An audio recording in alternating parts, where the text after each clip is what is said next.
Shout.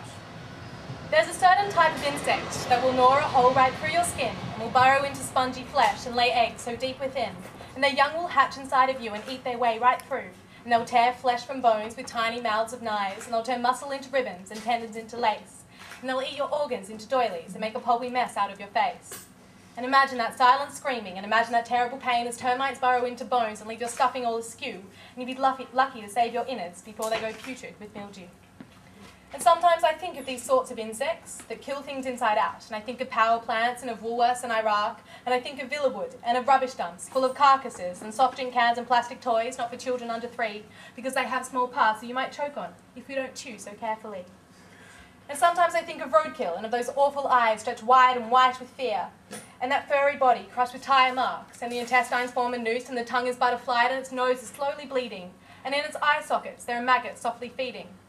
And it's in those moments before you leap off the road that you realise how crass we are, a species that will kill in big metal speeding boxes driving 1,000,000 miles an hour, and strewn across the road we leave carcasses once living to be trampled and be bloodied, and I can't help myself from thinking of being eaten inside out.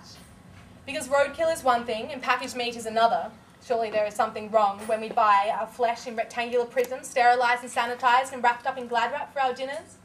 But more than those little cruelties that help our daily lives run smoothly, more than coffee for $3 that costs farmers their sons and daughters, and more than a beef and Guinness pie that's fueling climate change, and more than thoughtless little atrocities that's slowly starving half the planet, I realise that quite literally we're being eaten inside out. We're being eaten inside out each time a family clusters round an altar made of metal with a transmitter stuck on top, and each time we slop down microwave chips and drink bubbly soda pop, and we chew on asylum seekers that are armed with guns and terror who've sold their life's belongings to enjoy Australia's sunny weather. So be careful not to gag on that sausage made of entrails and wipe your greasy mouth and glue those pig eyes to the screen, because we're getting to the good bit, where the refugees are taking over and they're coming in hordes, and to use our welfare system and take things we can't afford. And each day we work from 9 to 5 while they hoon around like leeches. And they'll terrorise local families, and they'll start riots on our beaches, and the criminals, they'll hide beneath the black folds of their burqas, and they'll sit in little dingy rooms and work out ways to hurt us.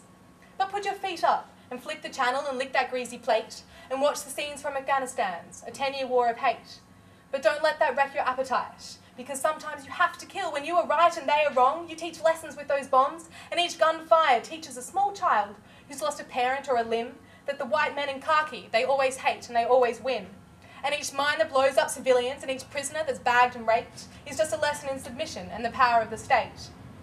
And even those of us who fancy that we've escaped this paradigm, that we're free thinkers and progressive and that we have an open mind, even those of us that fancy that we're above the hypocrisy, how many of us are fighting for other humans to be free?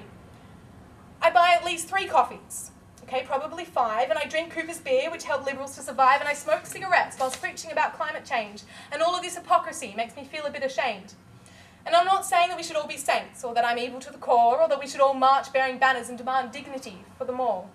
I'm just telling you about this feeling that I get sometimes late at night. It pinches and it itches, and I waken and I want to shout and I thrash and I roll about and I try to rub it out. It's this junky feeling that I get at night, that I'm being eaten inside out.